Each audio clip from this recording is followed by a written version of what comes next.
अब हम लोग का कथा भी स्टार्ट होने जा रहा है। अब लोग एक लोग कथा पढ़ेंगे और ये फूल सबको दे रही हैं। फूल और अक्षत हाथ में लेकर ही कथा सुनना है। सब लोगों को बांट रही हैं फूल अक्षत। अब एक लोग कोई पढ़ेंगे कथा।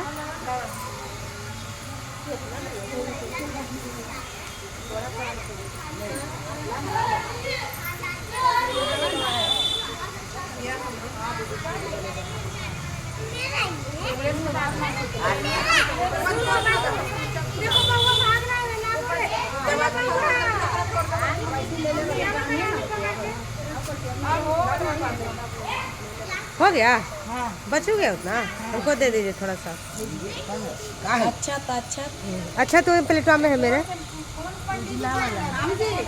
अच्छा तो दे दीजिए।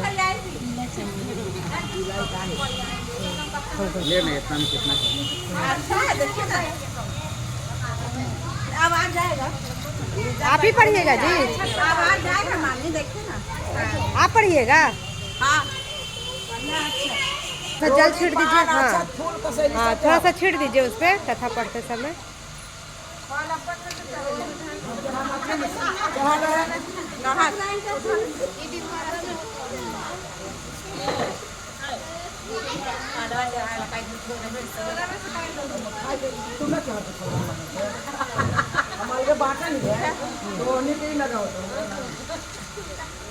चलिए अब गोर ला करके अपना शुरू कीजिए कथा पढ़ना। थोड़ा तेज तेज बोलिएगा, मेरा वाइटी फैमिली भी सुनेगा जितिया भगवान का कथा।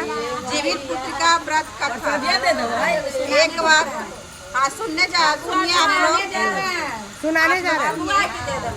कल्याण हे सूर्य काल काली काल में लोगों के बालक किस तरह दीर्घायु सूर्य जी बोले, जब द्वापर युग का अंत और कलयुग का आरंभ था, उसी समय बहुत सी शोकाकुल स्त्रियां ने आपस में सलाह की कि क्या इस काल में माता जीवित रहते पुत्र मर जाएंगे। जब वे आपस में कुछ निर्णय नहीं कर सकी, तब गौतम जी के पास पूछने के लिए गई। जब उनके पास पहुंची तो उस समय गौतम जी आनंद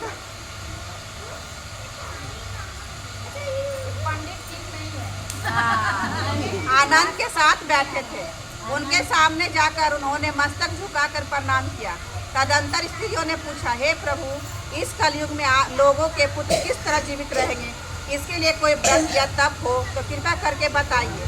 इस तरह उनकी बात सुनकर गौतम जी बोले, आपसे मैं वही बात कहूँगा जो मैंने पहले से सुन रखा है। गौतम जी ने कहा, जब महाभारत का युद्ध का अंत हो गया और दोहरा पुत्र अश्वत्थामा के द्वारा अपने बेटों को मरा देखकर सब पांडव बड़े दुखी हुए तो पुत्र के घूम के पढ़िए ना जी, सबको सुनाई पड़ेगा।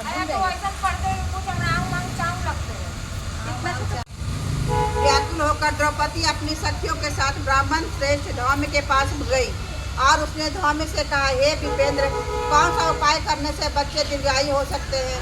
या कृपया आप करके ठीक कहिए। धौम्य बोले, सतयुग में सत्य वचन बोलने वाला, सत्याचरण करने वाला समदर्शी जीवुतवाहन नामक एक राजा था। एक बार वह अपनी स्त्री के साथ अपनी ससुराल गया और वहीं रहने लगा। एक दिन आधी रात के समय पुत्र के शोक से व्याकुल कोई स्त्री की रोने लगी, क्योंकि वह अपने बेटे के दर्शन से निराश हो चुकी थी। उसका पुत्र मर चुका था। वह रोती हुई कहती थी, हाय मुझ बूढ़ी माता के सामने मेरा बेटा मरा जा रहा है। उसका रुदन सुनकर राजा जीवुतवाहन को मानो हृदय विद्वान हो गया। वह तत्काल उस स्त्री के पास गया और उससे पूछा, तुम्हारा बेटा कैसे मरा? बूढ़ी ने कहा, गरुड़ प्रतिदिन आकर गांव के लड़कों को खा जाता है। इस पर उस विद्यालु राजा ने कहा, माता अब तुम रो मत, आनंद से बैठो, मैं तुम्हारे बच्चे को बचाने का यत्न करता हूँ। ऐसा कहकर राजा उस स्थान पर गया जहाँ गरुड़ आकर प्रतिदिन मांस खाया करता था। उसी समय गरुड़ भी उस पर टूट पड़ा और मांस खाने लगा। जब अतिशय तेजस्वी गरुड़ ने गरुड़ के सामने कर दिया। यह देखकर गरुड़ जी ने कहा, तुम कोई भाग्यवश नष्ट हो जाएगा। जीवुतवाहन को इस तरह का वरदान देकर गरुड़ बैकुंठ धाम चले गए और राजा अपनी पत्नी के साथ अपने नगर को वापस चले आए। धौम्य द्रौपदी से कहते हैं, हे देवी, मैंने यह अतिशय दुर्लभ व्रत तुमको बताया है।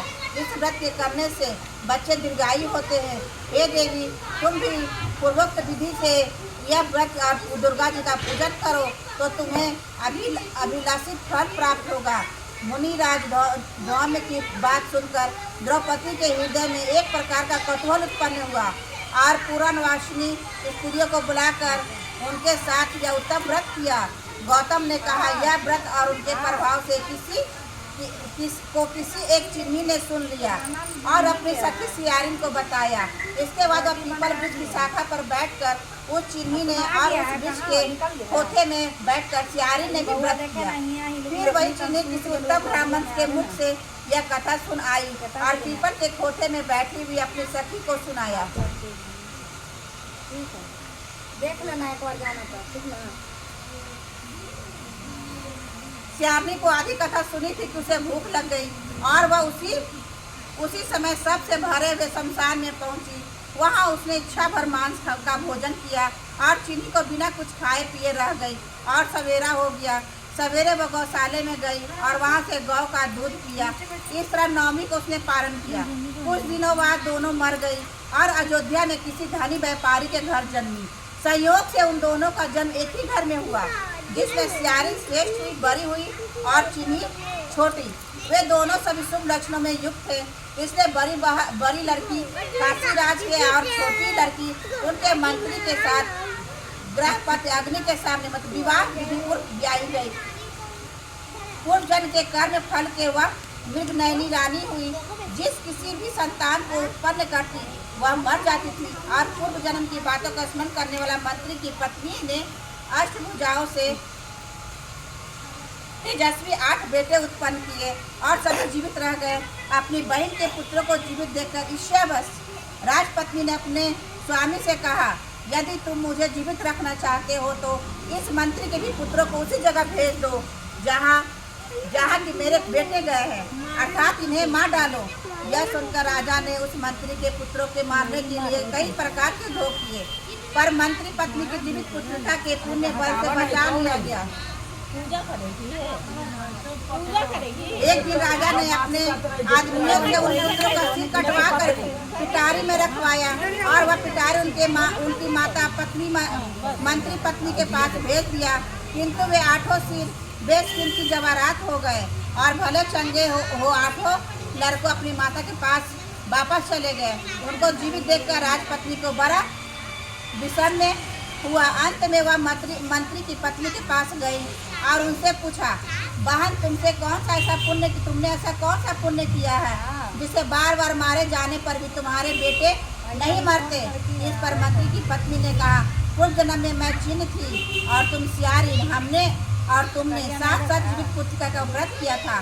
तुमने व्रत के नियमों का भाली भांति पालन नहीं किया था और मैंने किया था।